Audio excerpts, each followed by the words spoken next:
இப்போ நான் சொல்கிறத நினச்சி பார்த்துக்கோங்க. நீங்கள் உங்களோட ஃபேமிலி எல்லாருமே உங்களோட ஒரு புது அப்பார்ட்மெண்ட்டுக்கு நீங்கள் ஷிஃப்ட் ஆகுறீங்க. ஆகி ஃபஸ்ட்டு ஒரு 2-3 மாதம் நல்லா அப்படியே ஜாலியாக போகுது. அதுக்கடுத்து ஒரு ஒரு வருஷம் கடந்து பின்னதுக்கப்புறம் உங்களோட அப்பா அம்மாவோட உடம்புல, உங்களோட உடம்புல, உங்களோட சிப்ளிங்ஸோட உடம்புல எல்லாத்துலேயுமே நல்ல ஒரு ஃபெட்டிக் தெரியுது, நல்ல ஒரு டயர்ட்னஸ் தெரியுது, நிறையா பிரச்சனை உங்களுக்கு நடுவில் உண்டாகுது. அப்புறமேட்டு கொஞ்ச நாட்கள்லையே ஒவ்வொருத்தங்களாக சாக ஆரம்பிக்கிறீங்க. நான் சொல்கிறது கேட்குறதுக்கு கொஞ்சம் ஒரு மாதிரி தான் இருக்கும், ஆனால் இது உண்மையாலுமே நடந்த விஷயம். ஒரு ஃபேமிலிக்கு மட்டும் இல்லை, மொத்தம் 2-3 ஃபேமிலிஸ்க்கு இது நடந்திருக்கு. நான் உங்கள் host Raven. Welcome to Black Tag. இந்த இன்சிடெண்ட் வந்து 1980s காலகட்டத்தில் நடக்குது. அப்பார்ட்மெண்ட் 85 அப்படின்னு ஒரு அப்பார்ட்மெண்ட்டை கிரெமட்டோரஸ் யுக்ரைனில் இருக்கிற ஒரு இடத்துல பில்ட் பண்ணுறாங்க. ஃபஸ்ட்டு ஷிஃப்ட் ஆன ஃபேமிலியிலேயே ஒரு வருஷம் கழித்து அந்த ஃபேமிலியில் இருக்க ஒரு சின்ன பொண்ணு 18 வயசு அவங்களுக்கு ஆகுது. அவங்களுக்கு வந்து கொஞ்சம் கொஞ்சம் உடம்பு சரியில்லாமல் போகுது. போக போக டாக்டர்ஸ் கிட்ட போய் கூட்டிகிட்டு போய் காமிச்சப்ப அவங்களுக்கு வந்து லுக்கீமியா இருக்குது அப்படின்னு சொல்கிறாங்க. அது வந்து ஒரு வகையான கேன்சர். இதில் கஷ்டமான விஷயம் என்னென்னா, இந்த கேன்சருக்கு இன்னும் வந்து ஒரு க்யூர் கண்டுபிடிக்கப்படலை. இந்த கேன்சர் வந்து எவ்வளோ ஒரு கொடூரமான விஷயம்னா, இதோட 5 வருஷம் சர்வைவல் ரேட்டுக்கான சான்சஸே வந்து 40%ஓட கம்மி அந்த காலகட்டத்தில். ஆக்சுவலாக இந்த காலகட்டத்திலே அதுக்கு 66% தான் சான்சஸ் இருக்குது. அப்புறமேட்டு இந்த லுக்கீமியாங்கிற விஷயத்தினால அந்த 18 வயசு பொண்ணு வந்து ஒரு 2 மாதத்துலேயே இறந்து போயிடுறாங்க. இவங்க இறந்து வெறும் ஒரு வருஷம் கூட ஆகலை. ஆனால் அதுக்கு அடுத்து உடனே அவங்களோட தம்பியும் வந்து அதே மாதிரி ஒரு விதத்தில் லுக்கீமியாவாலேயே டயக்னோஸ் ஆகி இறந்து போகிறாங்க. இவங்க 2 பேர்த்தோட இழப்பை தாங்க முடியாமல் இவங்களோட அம்மா வந்து ஒரு மர்மமான முறையில் இறந்து போயிட்டாங்க. இந்த ஒரு இன்சிடெண்ட்டுக்கான ரீசனை வந்து அப்போதைக்கு இருந்த டாக்டர்ஸ் எல்லாருமே வந்து இது ஒரு அவங்களோட ஃபேமிலிக்கே இருக்கிற ஒரு பிரச்சனை அப்படின்னு அவங்க அதை சொல்லி கவர் பண்ண ட்ரை பண்ணாங்க. ஆனால் பப்ளிக் அதை நம்ப மறுத்தாங்க. அதனாலேயே அவங்க வந்து இதுக்கு த கர்ஸ்ட் அப்பார்ட்மெண்ட்டுன்னு ஒரு பேர் சூட்டி வச்சாங்க. இப்போது இவங்க எல்லாருமே இறந்ததுனாலேயே அந்த வீட்டில் மீதி இருந்த எல்லாருமே வேறு ஒரு இடத்துக்கு மாறிட்டாங்க. ஆனால் இந்த கவர்மெண்ட் வந்து இந்த விஷயத்த சீரியஸாகவே எடுக்கலை. அதனாலேயே இவங்க மாறினதுமே வேற ஒருத்தங்களுக்கு வீட்டை வாடகைக்கு விட சொல்லிட்டாங்க. அதுக்கப்புறம் கொஞ்சம் வருஷங்கள் கிடக்குது. முன்ன நடந்த மாதிரியே இந்த இடத்துலையும் அந்த ஃபேமிலியோட எல்டர் சன் வந்து சாகிறாங்க. அந்த சாகிற அதே டைமில் அந்த ஃபேமிலியோட யங்கர் சன் ஹாஸ்பிட்டலில் அவங்களோட உயிருக்கு போராடிட்டு இருக்காங்க. இவங்க 2 பேர்த்தோட ஹெல்த் இஷ்யூஸ்க்கான காரணமுமே லுக்கீமியா தான். அதே கேன்சர் 8 வருஷத்துக்கு முன்னாடி அந்த ஒரு பொண்ணை கொன்ன அதே கேன்சர். ஆனால் இந்த பசங்களோட அப்பா வந்து முன்ன இருந்தவங்க பண்ண அதே தப்பை பண்ணாமல் இவர் எல்லா எவிடன்ஸையுமே கலெக்ட் பண்ணிட்டு போய் கவர்மெண்ட் கிட்ட கரெக்டாக அப்ரோச் பண்ணார். ஆனால் என்ன தான் இவர் போய் கரெக்டாக அப்ரோச் பண்ணாலுமே கவர்மெண்ட் வந்து 2 வருஷம் கிட்டத்தட்ட ஆயிடுச்சு ஆக்ஷன்ஸ் எடுக்கிறதுக்கு. 2 வருஷம் கழித்து கவர்மெண்ட் ஆத்தரைஸ்ட் பீப்புள்ஸ் வந்து ரேடியேஷன் மெஷர் பண்ணுற மிஷின்லாம் எடுத்துகிட்டு அந்த அப்பார்ட்மெண்ட்குள்ளார போகிறாங்க. ஆனால் அவங்க டீல் பண்ணிகிட்டு இருக்க ரேடியேஷன் எவ்வளோ அதிகமாக இருந்துச்சுன்னா, அவங்க நார்மலாக எடுத்துகிட்டு போன மிஷினை கொண்டு வந்து திரும்ப அவங்க ஆஃபீஸில் வச்சுட்டு இன்னும் அதிக லெவல் ரேடியேஷனை மெஷர் பண்ணுற மிஷினை வந்து எடுத்துகிட்டு போனாங்க. அந்தளவுக்கு அவ்வளோ ரேடியேஷன்ஸ் அதிகமாக இருந்துச்சு.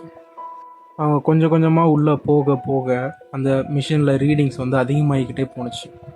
அதுக்கு ஒருமேட்டு அவங்க அப்பார்ட்மெண்ட்டை திறந்ததுமே ஃபஸ்ட்டு குழந்தைங்களோட பெட்ரூமுக்கு தான் போனாங்க. ஏன்னா கடந்த 2 கேஸ்லையுமே செத்தவங்க ஃபஸ்ட்டு குழந்தைங்க தான். அந்த குழந்தைங்களோட பெட்ரூமுக்கு போனதுமே அந்த மிஷின்ஸ் வந்து ரொம்ப ஹை லெவல் ரேடியேஷன்ஸ் எல்லாத்தையுமே காமிக்க ஆரம்பிச்சிச்சு. அதுமேட்டு கொஞ்சம் கொஞ்சமாக அந்த செவுத்தில் எந்த இடத்துல ரேடியேஷன்ஸ் வருதுன்னு பார்க்க அந்த குழந்தைங்களோட பெட்டுக்கு அவங்க தலை வச்சு படுக்கிற இடத்துலையே இருந்து அவ்வளோ ரேடியேஷன்ஸ் வந்துட்டுருக்கு. அங்கே வந்துட்டு இருந்த ரேடியேஷனை நம்பர்ஸில் சொல்லணுன்னா, அந்த செவுத்தில் அவங்க தலை வச்சு படுக்கிற இடத்துல இருந்து ரேடியேஷன் வந்து 200 ராயன்ஸ் பர் ஹவருங்கிற அளவுக்கு இருந்திருக்கு. ஒரு கம்பேரிசனில் சொல்லணுன்னா, ஒரு டோஸ் ஆஃப் 400 ராயன்ஸ் வந்து ரொம்ப லீத்தல். இது வந்து 200 ராயன்ஸ் அந்த 400 விட கம்மின்னு நம்ம நினச்சாலுமே அவங்க வந்து தினைக்கும் அந்த இடத்துல நைட்டு தடையை வச்சு படுத்துட்டு இருந்திருக்காங்க. ஸோ இது லாங் டேர்மில் அவங்கள கொஞ்சம் கொஞ்சமாக பாதிச்சு அவங்களுக்கு அந்த லுக்கீமியாங்கிற கேன்சரை கொண்டு வர வச்சுருக்கு. அந்த செவுத்துலேருந்து தான் ரேடியேஷன் வருதுங்கிறத இவங்க கண்டுபிடிச்சதுமே உடனே அந்த இடத்துல ஃபுல்லாக லெட்டை வச்சு கவர் பண்ணுறாங்க. ஏன்னா லெட்டு வந்து இந்த ரேடியேஷன்ஸ் எல்லாத்தையுமே ஓரளவுக்கு பிளாக் பண்ணணும்னு வச்சுக்கோங்களேன். அதனால் ஃபுல்லாக லெட்டை வச்சு கவர் பண்ணிவிட்டு அந்த செவுத்தையே அப்படியே உடச்சி எடுக்கிறாங்க. எடுத்து ஒரு ஒரு ட்ரக்கில் வச்சு அமுச்சு விட்றாங்க. அந்த டிரைவர் கூட லெட்டால் தான் கவர் ஆகியிருக்காரு. ஏன்னா அவருக்கும் எந்த ஒரு பிரச்சனையும் வந்துடக்கூடாதுன்னு. அந்த செவுத்தை உடச்சி எடுத்ததுக்கு அப்புறமேட்டு இந்த ரேடியேஷன்ஸை செக் பண்ணி பார்த்தா வெளியே தெருவில் எந்த அளவுக்கு ரேடியேஷன் இருக்கோ அதே அளவுக்கு தான் உள்ளேயும் இருக்குது. அப்படின்னா அந்த ரேடியேஷன் உருவாக்குறது அந்த செவுத்தில் தான் இருந்திருக்கு.